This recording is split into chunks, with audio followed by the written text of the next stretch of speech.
말씀 가지고 아하스의 어리석음과 아집이 만든 비참한 결과라는 제목으로 여러분과 좀 말씀을 나누겠습니다. 오늘 본문은 하나님을 떠난 인간이 어디까지 망가질 수 있는지, 하나님을 떠난 인간이 이성을 잃은 짐승처럼 행동할 수 있구나라는 것을 우리가 보게 되는 장면입니다. 하나님을 만난 인생은 하나님 안에서 새롭게 발견된 신앙적인 존재감으로 죄로 인해서 왜곡돼 있던 자존감이 회복되고 그리스도 안에서 건강한 자아가 형성되어서 세상의 헛된 것으로 공허한 보상을 삼는 그런 욕심을 버리고 주님을 만난 자족의 은혜와 거룩한 자존감으로 하늘 소망을 이루는 삶을 살게 됩니다.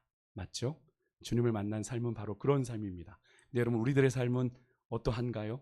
그렇게 살고 계십니까?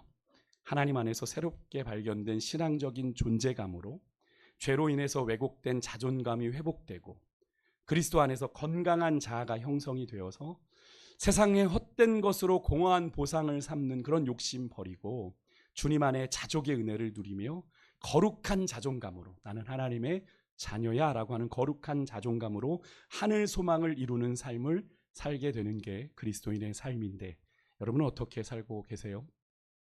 제가 오늘 새벽에도 말씀을 좀 드렸습니다만 다윗의 언약을 이어가는 유다를 다스리면서도 하나님 보시기에 바른 길을 걸어가는 왕이 있었는가 하면 오늘 우리가 만나게 될 이 아하스처럼 하나님 앞에서 고집스럽게 완고함으로 하나님을 거절하고 거부하고 반응하다 결국 자신도 나라도 망하게 하는 왕이 있음을 보게 됩니다. 오늘 아침에 여러분 혹시 묵상을 하셨다면 오늘 아침이 바로 그런 비교가 되죠. 요담과 아하스, 그의 아버지인 아하스. 요담에 대한 한 줄 평이 어떻습니까? 그는 여호와 앞에서 바른 길을 걸어갔다라고 표현을 합니다.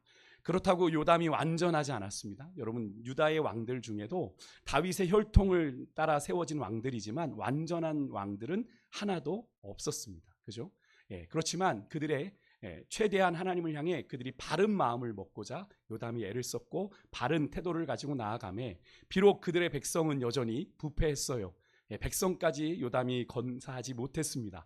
여호사밧처럼 이렇게 백성들을 계몽하고 말씀 안에 세워가는 일을 했으면 좋았겠습니다만 요담의 역량은 거기까지였습니다. 요담 스스로만이라도 하나님 앞에 바로 서려고 했고 그런 요담의 나라를 하나님께서 유다를 복주셨죠. 그런데 성경에 보면 요담이 다스릴 때 유다가 점점 강하여졌다라고 얘기를 합니다. 나아져 갔다라는 얘기죠.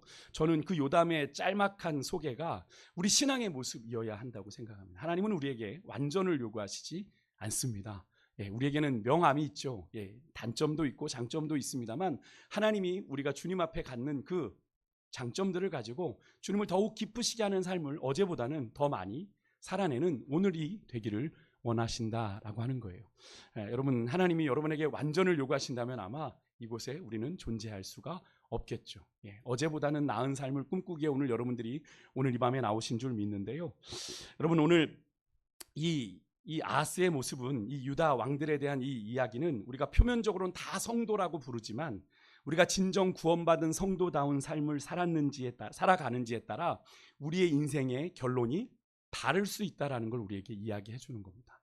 다 구원받은 성도인데 제가 종종 말씀드리죠. 하나님을 누리고 경험하는 건 다 달라요. 그죠? 다 다릅니다. 똑같이 구원받은 건 맞는데 구원을 선물로 받았는데 그 구원을 얼마나 풍성하게 누리느냐는 다 다릅니다. 뭐에 따라 달라져요?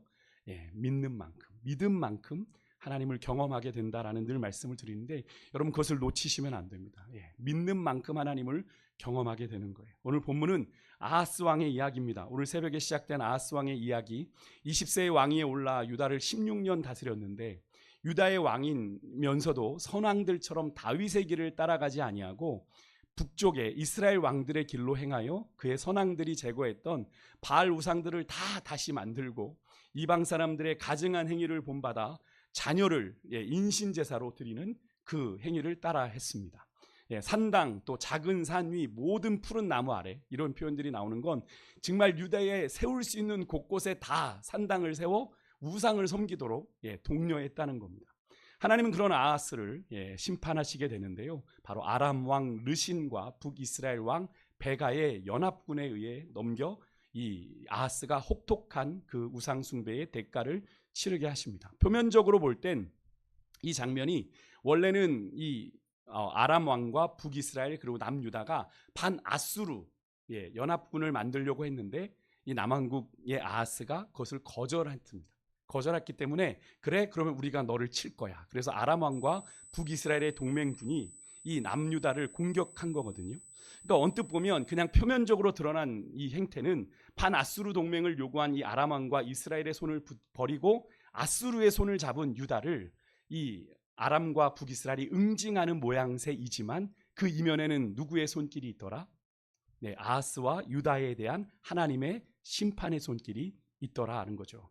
그것은 오늘 본문 5절과 6절이 말하고 있습니다. 여러분 우리가 읽지 않은 거기 때문에 좀 보시면 하나님 여호와께서 그가 누굽니까? 아하스죠. 아람 왕의 손에 넘기심에 또 이스라엘 왕의 손에 넘기심에 이는 그의 조상들의 하나님 여호와를 버렸기 때문이다 라고 성경은 분명히 이야기하고 있어요. 그로 인해 아람도 많은 유다 백성들을 다메섹 그들의 본토로 끌고 갔고 포로로 끌려갔고 북이스라엘은 무려 유다의 용사 12만 명을 죽이고 또 유다 백성들 20만 명을 포로로 끌려가는 그리고 또 많은 재물을 노략해가는 그런 승리를 거두게 됩니다. 하나님을 버린 이 왕과 유다를 하나님이 그냥 내버려 두셔서 그동안 감히 유다를 넘보지 못했던 이방 민족들에 의해서 철저하게 짓밟히고 유린당하게 하시는 장면을 우리가 보는 거죠. 이 장면만 놓고 보면 하나님 어떻게 그 수십만 명이 죽고 수십만 명이 포로로 끌려가는 이런 일들을 하십니까? 라고 이야기할 수 있지만 그 아하스와 유다의 죄가 그렇게 하나님 보시기에 그러했다라는 거죠. 하나님은 불의하고 악한 행동을 용납하지 않으십니다. 반드시 심판하시는 분이시죠. 그래서 우리는 하나님을 사랑의 하나님으로도 고백하지만 하나님은 공의의 하나님이시라는 걸 우리가 절대 간과해서는 안 됩니다. 그렇지만 하나님은 그 진노 중에라도 긍휼을 베푸시는 하나님이죠. 그래서 그대로 유다가 멸망하게 두지 않으시고 그들의 조상 다윗과 맺은 그 등불 언약, 내가 너의 가문에서 계속 왕위가 이어지는 그 언약을 지키시고자 당신만의 놀라운 방법으로 유다를 회복하시는 은혜를 베푸시는데요. 저는 아침에 이 말씀을 새벽에도 나누었지만 되게 은혜가 되었습니다. 북이스라엘에 오뎃이라고 하는 선지자가 등장을 해요. 오뎃. 오뎅 아닙니다. 이거 뭐 오뎅 생각나더라고요. 죄송해요. 동족 유다 백성들을 포로로 끌고 오는 이 북이스라엘에 대한 하나님의 진노를 이 선지자가 갑자기 선포합니다. 여러분 북이스라엘에 거의 선지자가 등장하지 않지 않았습니까? 역대하를 계속 묵상해 오면서 등장한 적이 거의 없어요. 북이스라엘은. 그죠? 근데 갑자기 뜬금없이 이 순간에 등장을 합니다. 9절에 보면 북이스라엘이 유다와의 전쟁에서 이런 엄청난 승리를 거둔 이유가 하나님의 진노가 유다에게 내려선인 까닭이지 니들이 강해서 그런 게 아니야 라고 이야기를 해주고 그런데 북이스라엘은 어때요? 그렇게 12만 명을 용사를 죽이고 20만 명을 포로로 끌려가니 이보다 완전한 승리가 있겠습니까? 와, 우리가 이렇게 강력하구나 라고 생각하는 그런 자신들의 힘으로 된 것이냐 착각하고 그들의 교만한, 성경이 그렇습니다. 그들의 교만한 노기가 충천에 유다 백성들을 12만이나 죽인 겁니다. 막 그냥 닥치는 대로 동족들을 죽인 거. 그걸로도 모자라 그들을 노예로 삼으려 한 것에 대해서 하나님의 진노가 임박했다라는 사실을 이 오뎃 선지자가 11절에 이야기합니다. 왜 그렇습니까? 동족은 노예로 삼으면 안 되는 거잖아요. 그런데 그들이 그런 일을 한 거죠. 그러자 그런 오뎃 선지자의 경고에 에브라임 자손 가운데 몇몇의 우두머리가 반응을 합니다. 참 신기하죠. 반응을 해요. 그래서 이들이 전쟁에서 돌아오는 자들을 막으면서 유대 백성들을 포로로 삼아 북이스라엘로 드리는 건 하나님께 죄를 더 쌓는 거야. 안 되겠다. 그로 인해서 지금 하나님의 진노가 임박했다고 선지자가 말씀하시는데 우리 그러지 말자. 오뎃 선지자의 말을 그대로 인용해서 이야기를 해요. 그리고 그들이 유다 포로를 돌려보내고 그들이 노력해온 물건들까지 다 내놓는데 정말 보기 드문 장면 아닙니까? 그저 북이스라엘에서 보기 힘든 장면이에요. 북이스라엘이 시대에 하나님의 선지자의 말씀에 이렇게 흔쾌히 반응했던 적이 있는가 싶을 정도입니다. 이 장면은 이후에 저는 오늘 새벽에도 말씀드린 신약에 누가복음에서 만나는 선한 사마리아인의 비유를 여러분 떠올리시죠? 거기에 나오는 사마리아 사람과 유사하지 않습니까? 사실 그 사마리아 사람이 바로 이 북이스라엘의 후손입니다. 왜 사마리아로 취급받았냐면 유대인과 아수르 사이에서 혼혈로 태어났다고 해서 무시받았거든요. 너희들은 더러운 피야 막 이래가지고 무시받았던 게 사마리아인데 그 사마리아 사람이 강도 만난 자의 이웃이 되어 주었잖아요. 오늘 보시면 16절에 북이스라엘 사람들이요, 남유다 사람 포로들을 다시 돌려보낼 때 그냥 돌려보낸 게 아닙니다. 그들 가운데 벗은 자들이 있으면 옷을 입혔고요, 신을 신겨줬고요, 먹이고요, 마시게 했고요, 기름을 발라주고요, 그리고 약한 자들은 모두 나귀에 태워서 남유다의 국경지대인 여리고까지 그들을 호위해서 데려가서 그들을 넘겨줘요. 꼭 그 여관에 데려가는 장면하고 묘하게 오버랩되지 않습니까? 그렇게 그들의 형제에게 넘겨준 이 예수님의 비유에 등장했던 이 북이스라엘, 이 사마리아의 후손인 선한 사마리아 사람이 강도 만난 자에게 베푼 호의와 환대가 오늘 이 북이스라엘의 이 장면에서 일어나는 거죠. 정작 하나님의 은혜에 민감해야 될 유다, 다윗의 언약을 지키고 있는 유다는 아하스 왕을 중심으로 우상에 빠져 하나님은 안중에도 없는데 지금까지 다윗의 길을 떠나 사실 명목상으로 하나님의 백성인 듯했던 북이스라엘은 하나님의 선지자의 말에 순종해 하나님의 진노를 피하고자 순종하는 모습을 보였다라는 사실이 참 역설적이지 않습니까? 그래서 제가 아침에 그런 말씀을 드렸어요. 하나님의 은혜는 얼마든지 역전될 수 있다. 내가 오늘 잘 믿는다고 해서 그게 늘 지속되는 게 아니잖아요. 그죠? 먼저 된 자가 나중되고 나중된 자가 먼저 되는 일들이 신앙생활에는 늘 있습니다. 그러니까 누군가의 믿음을 우리가 함부로 판단하면 저 북이스라엘 저거 구원 받겠어? 뭐 이렇게 남유다 입장에서는 충분히 그럴 만한 상황이지만 그런 북이스라엘이 결정적인 순간에 그죠? 하나님의 선한 도구가 되었다라는 것. 저는 이 말씀을 아침에 묵상하고 오늘 밤에 연결이 되니까 이 말씀을 준비하다가 로마서 2장 28절 29절의 말씀이 좀 떠올랐습니다. 함께 좀 읽어보기를 원하는데 이해를 돕기 위해서 여러분 세 번역으로 좀 읽을게요. 원래 우리 성경에는 이렇게 나옵니다. 표면적 유대인, 이면적 유대인. 표면적 유대인은 겉으로만 유대인이냐, 정말 내면의 유대인이 유대인이다라는 이야기인데요. 한번 읽어볼게요. 같이 있습니다. 시작. 겉모양으로 유대 사람이라고 해서 유대 사람이 아니요, 겉모양으로 살갗에 할례를 받았다고 해서 할례가 아닙니다. 오히려 속 사람으로 유대 사람인 이가 유대 사람이며 율법의 조문을 따라서 받는 할례가 아니라 성령으로 마음에 받는 할례가 참 할례입니다. 이런 사람은 사람에게서가 아니라 하나님에게서 칭찬을 받습니다. 아멘. 사도 바울이 한 이야기거든요. 겉모양으로 내가 유대인이야 라고 해서 진짜 유대인이 아니라는 거예요. 하나님의 택한 백성이 아니, 유대인에 그렇게 갖는 게 뭡니까? 유대는 선민이라는 의식, 선민의식이 있는 거죠. 우리는 택함 받아서 그 표징이 할례야. 내가 내 몸에 봐, 할례 있잖아, 이거잖아요. 그죠? 근데 그게 표징이 아니라고 얘기합니다. 사도 바울은 오히려 속 사람으로 유대 사람인 이가 유대 사람인이며 율법의 조문을 따라 받는 할례가 아니라 마음에, 성령으로 마음에 할례를 받은 그 할례가 진정한 할례입니다. 이런 사람은 사람에게는 유대인이라는 표직이 있는 유대인이 참 유대인이겠지만 하나님에게는 그런 사람이 정말 유대인, 택함 받은 사람이라 인정받는다라는 거죠.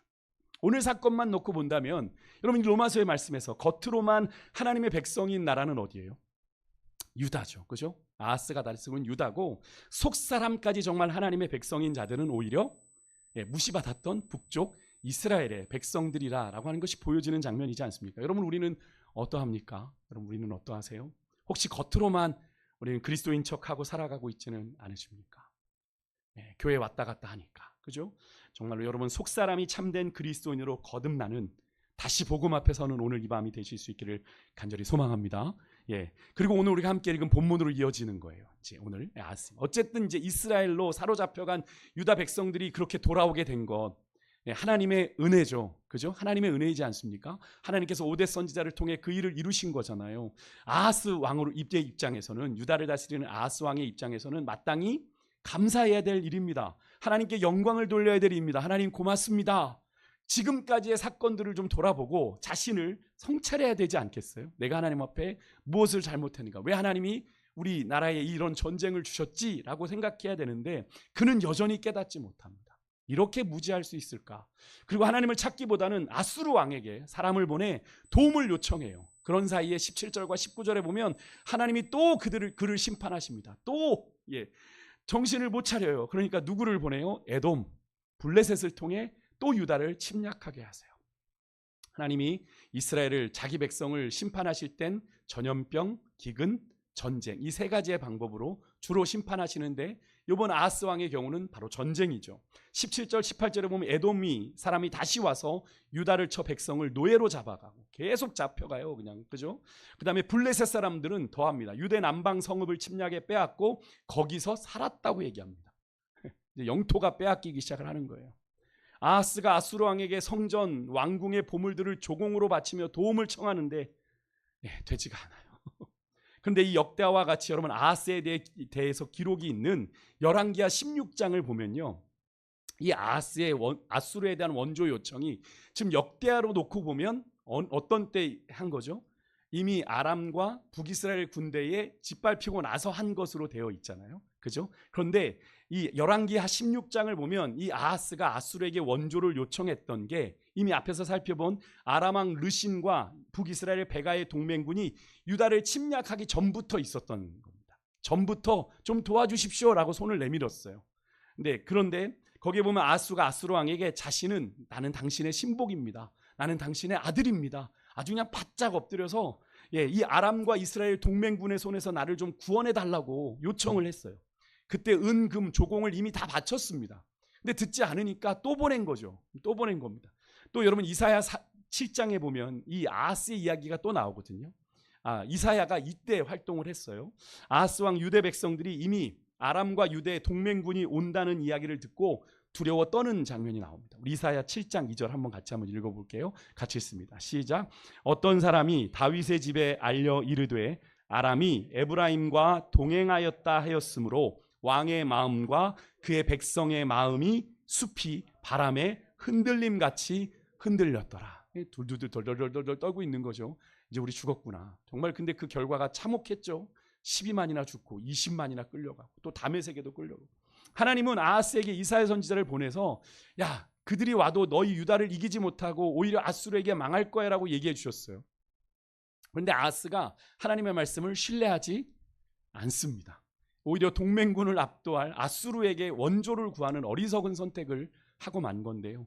하지만 아수르가 이 동맹군을 치기 전에 이미 아람과 이스라엘의 동맹군이 유다를 침입해 왔고 그 틈을 타 또 누가 왔어요? 에돔과 블레셋이 또 온 겁니다.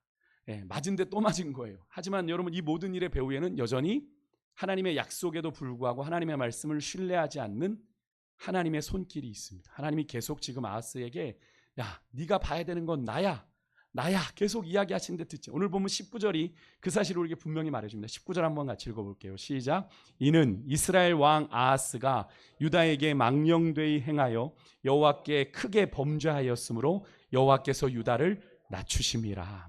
아멘. 근데 여러분 여기서 흥미로운 표현이 있어요. 틀린 표현을 찾아보십시오. 틀린 그림이 아니라 틀린 표현. 뭘까요? 아하스가 이스라엘 왕으로 표현되고 있습니다. 여러분. 이스라엘 왕. 아하스는 어디 왕이죠? 유다의 왕입니다. 여기서 보통 이스라엘은 역대하에서는 북이스라엘을 말하는 거거든요. 왜 이스라엘 왕이라고 지금 이 성경은 이 아하스를 이스라엘 왕 아하스라고 하잖아요. 그죠? 그가 유다 왕임에도 북이스라엘 왕들의 행위를 따라갔기 때문에 성경이 그것을 그렇게 비꼰 겁니다. 너 이스라엘 왕이지? 이렇게 비꼰 거예요. 여러분 얼마나 비참합니까? 여러분 우리가 하나님의 사람답게 살지 못하면 얼마든지 여러분 우리도 이렇게 조롱거리가 되는 거예요. 그죠? 또 아하스가요 여기 망령되이 행했다 돼 있는데 이건 멋대로 행했다는 이야기고요.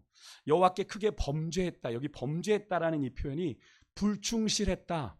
임무에 어긋나게 행동했다. 하나님께서 그를 다윗의 언약 가운데 왕으로 세우셨을 땐 하나님의 뜻이 있는데 그 임무에 어긋나게 행동했다라는 거죠. 아하스가 유다의 왕으로 정말 찾아야 되는 하나님을 찾는 것이 아니라 자꾸 강대국인 아수르 왕에게 도움을 구하는 일을 그렇게 표현한 겁니다. 아하스는 하나님이 사람을 높이기도 하고 낮추시기도 하시는 분이라는 사실을 믿지 못하고 자기 멋대로 누구를 선택했어요? 하나님 버리고 아수르를 선택한 거죠. 그런 아하스의 기대에 아수르는 어떻게 반응했을까요? 아하스의 기대대로 아하스를 와서 구해줬을까요? 20절에 보니까 아수르 왕 디글렛 빌레셀은 도움이 아닌 오히려 유다를 공격했다라고 해요. 공격했다. 아하스가 어떻게든 이 아수르 왕의 마음을 돌리려고 여호와의 전 왕궁에 있는 진짜 금 같은 걸 다 가져다 바쳤지만 그에게 아무런 도움을 받지 못합니다. 어리석은 아하스에게 돌아온 건 아수르의 배신뿐. 여러분 사실 이후 아수르가 이제 결과적으로 보면 아람의 다메섹과 북이스라엘을 치기는 합니다. 그런데 유다를 도우려고 친 게 아니에요. 그들을 먼저 제거하고, 왜냐하면 저 아수르가 저 위에서 다메섹을 치고 북이스라엘을 치고 그 다음에 누가 있어요? 유다가 있으니까 어차피 치는 길에 내려오면서 마지막엔 유다 내비두겠어요? 넌 나와 화친을 맺었으니 잘 지내보자 이렇게 했겠어요? 그냥 유다도 먹으려고 내려오는 거예요, 사실은. 근데 유다는 그것만 바라보고 있는 거죠.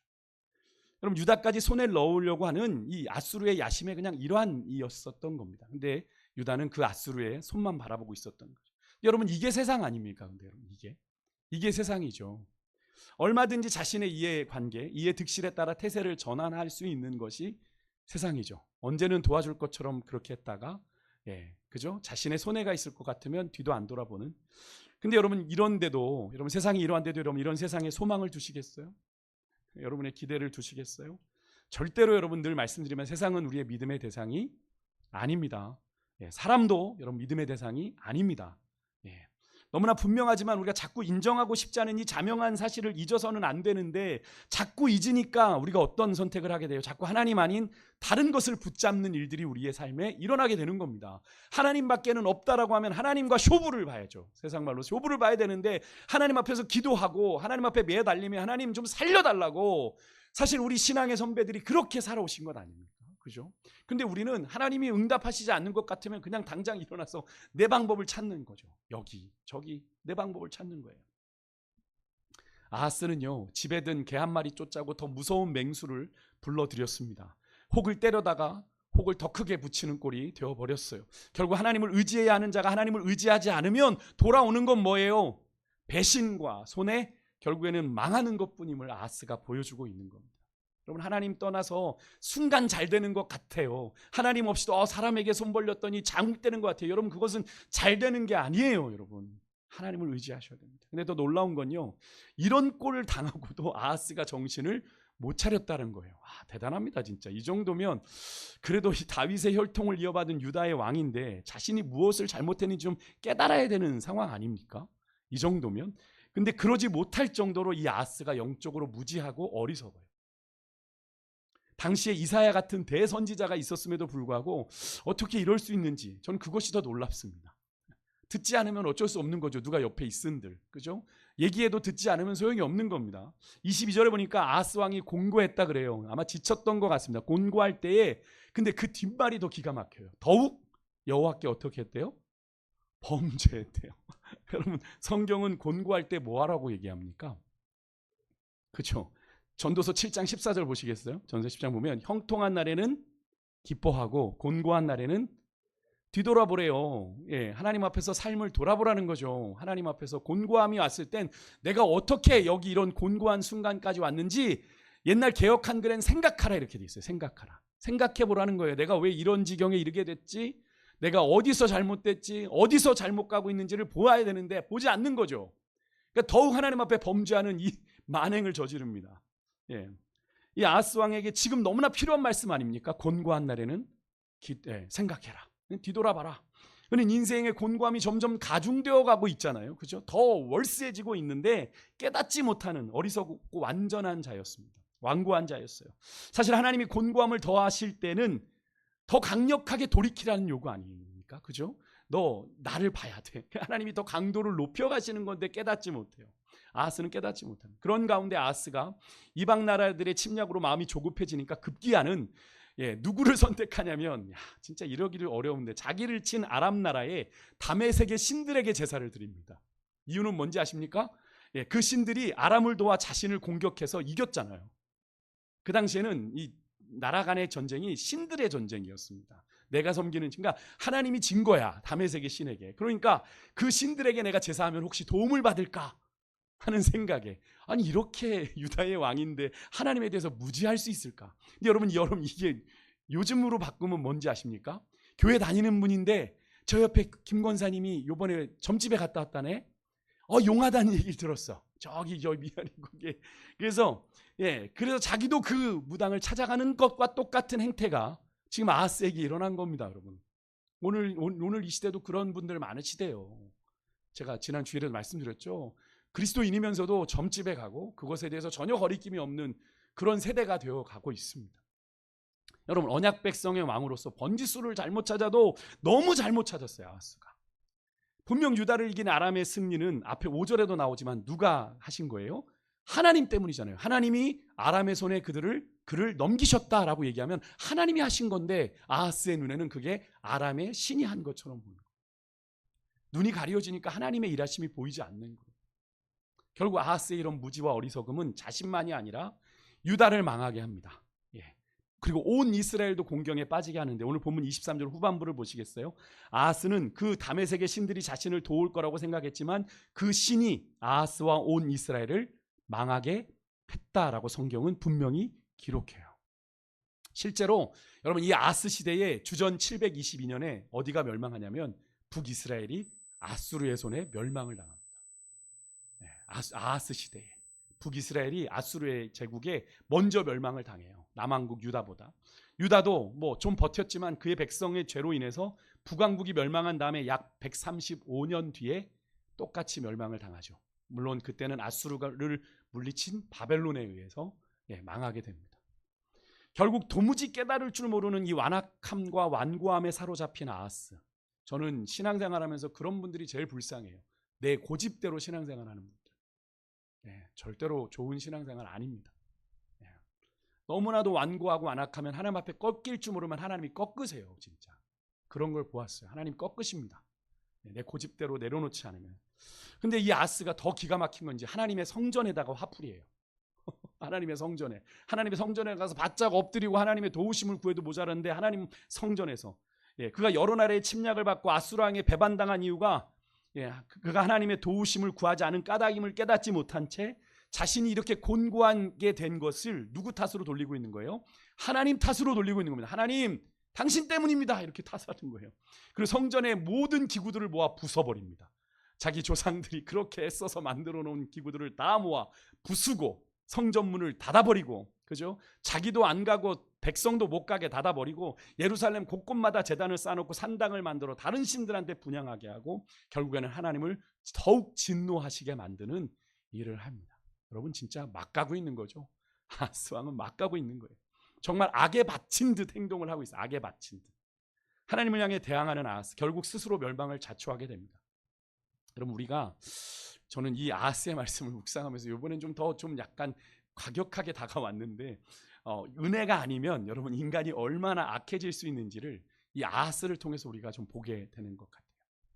여러분, 온전한 회개, 자신에 대한 진지한 성찰을 우리가 하지 못하면 우리 인간은 얼마든지 이렇게 아하스처럼요, 이성을 잃은 짐승이 될 수 있는 존재다라는 사실을 우리는 명심해야 됩니다. 우리 인간들이 겉으로는 되게 고상한 척 하지 않습니까? 그렇지만 만물보다 거짓되고 심히 부패한 것이 뭐라 그래요? 우리의 마음이에요. 예레미야 17장 9절의 말씀, 여러분, 만물보다 거짓되고 심히 부패한 것이 우리의 마음인데 우리의 마음을 믿어요? 안 되는 거죠. 여러분, 오늘 아하스의 모습이 무척 당황스럽지만, 여러분, 저는 요번에 이 역대하를 묵상하면서 그런 마음을 자꾸 주십니다. 하나님, 너에게도 이 모습이 있어, 박 목사. 너에게도 이 모습이 있어 라고 자꾸 그런 마음을 주세요. 우리에게도 이런 완악함과 완고함이 아직 드러나지만 않았을 뿐, 언제든 우리 또한 하나님 앞에 그렇게 나아가면 그 이성을 잃은 짐승 같은 모습이, 아하스의 이 이해할 수 없는 모습이 우리의 삶에도 나타날 수 있다는 사실을 우리는 절대로 잊어서는 안 되는 겁니다. 여러분, 인생의 분주함에 쫓겨 조급함에 내면 여러분 어떻게 돼요? 우리가 사리를 제대로 분별하지 못하게 되죠. 오늘 본문의 아하스처럼요. 그렇게 어리석게 행동할 수 있게 되어지는 겁니다. 그래서 여러분, 우리의 삶을 늘 말씀으로 성찰하고 돌아보는 은혜가 늘 있어야 되는 거예요. 그래서 매일 말씀 앞에 서는 것이 너무나 중요한 겁니다. 여러분, 분주함으로 쫓기면 안 돼요. 여러분, 뭐 예전에 이미 수십 년 전부터 나온 이야기지만 사단이 현대인들을 몰아가는 방법이 바로 분주함이라고 합니다. 그래서 제가 수요일에도 말씀드렸죠. 쇼츠 이야기를 드리면서 1분밖에 안 되는 쇼츠를 연달아 보면 몇 분이 흘러가더라? 20-30분이 훌쩍 가버려요. 근데 그 1분 30초 되는 그 쇼츠 영상이 우리의 시선을 계속 사로잡죠. 그래서 짧은 시간, 화장실 갈 때 예전에 성경 들고 갔던 분들이 요즘엔 유튜브 들고 들어가서 쇼츠 보고 있다가 화장실에 나오는 일들이 일어나는 거죠. 예전엔 성경 들고 그래도 책도 좀 들고 갔는데, 다 우리의 모든 일상을 누가요? 그 영상들이 뺏어가는 거죠. 그죠? 하나님과 조금도 하나님 앞에서 하나님만 묵상하고 하나님 앞에 머무는 시간을 정말 일도 갖지 못하게 우리를 계속 몰아가고 있는 게 오늘 이 시대의 사단의 역사예요. 그럼 그것을 잘 보실 수 있어야 됩니다. 꼭 필요한 영상 아니지 않습니까? 그런데 그걸로 보면서 우리의 시간을 다 씁니다. 그러면서 하나님 앞에 머무는 시간은 1분도 5분도 10분도 갖지 못하는 게 우리의 모습 아닙니다. 말씀 마치겠습니다. 아하스는요, 북이스라엘에 사로잡혀간 백성들이 돌아왔지만, 그래서 충분히 하나님 앞에 감사할 이유가 있었지만 감사하지 않습니다. 근데 당연한 모습인 것 같아요. 은혜를 모르는데, 그죠? 하나님의 은혜를 모르는데 당연한 반응 아니겠어요? 감사가 없겠죠. 하나님이 심판 중에도 그렇게 아하스와 유다에게 긍휼을 베푸사 깨달을 시간을 주셨는데 깨닫지 못합니다. 그러는 사이 에돔과 블레셋이 또 침략해서 그들의 땅에 거주하는 일까지 일어나자 아수르 왕에게 다시 한번 손을 벌리는데 그 결과는 잔혹한 배신이었죠. 이것이 여러분 우리가 사는 세상입니다. 그래서 우리는 이러한 세상에 소망을 두면 절대로 안 되는 거예요. 여러분, 아하스처럼 조급해지고 불안해지면 무리수를 두게 되고요, 객관적인 판단력을 잃어서 사고하는 것이 좁아지고 결국 잘못된 정보에 우리가 집착하며 따라가게 된다는 사실을 여러분 꼭 기억하시고, 여러분 우리 안에 끊임없이 엄습해오는 불안과 두려움, 그것은 인간의 영혼을 잠식하여 죽음에 이르게 한다라고, 죽음에 이르는 병이라고 하는 책을 썼던 그분이 그런 이야기를 하더라고요. 그래서 여러분 우리 안에 불안이 엄습해올 때 여러분 그냥 방치하면 안 되고요, 그 불안을 넘어서는 하나님의 평강을 우리 안에 구하게 될 줄 믿습니다. 그렇게 하나님이 주시는 참 평강을 우리가 만나게 될 때 어떤 순간에도 불안해하지 않고 자기 삶을 하나님이 인도하시는 속도에 따라 살아갈 수 있게 되는 거죠. 우리의 삶이 불안해지고 두려워지는 건 내가 뒤처질까? 내가 세상과 발맞추지 못할까 하는 생각에 되어지는 건데, 내가 주님의 속도에 내 인생을 살아가게 되면 불안할 이유, 두려울 이유가 없는 거겠죠. 여러분, 복음은, 주님께서 우리에게 주신 이 복음은 우리에게 자유를 주시고 평안을 주시는 하나님의 위대한 능력인 줄 믿습니다. 우리가 그래서 다시 복음 앞에 서야 되는 거예요. 오늘 이 밤 이 사실을 우리가 분명히 믿고, 우리의 완악함, 혹시 내 안에 완고함이 느껴지십니까? 내 안에 꺾여지지 않는 것들이 있으세요? 어쩌면 하나님이 환도뼈처럼 내리칠 그런 것들이 느껴지십니까? 겸손하게 그것을 주님 앞에 내려놓고 다시 복음 앞에 서는 그런 귀한 밤이 될 수 있기를 간절히 소망합니다.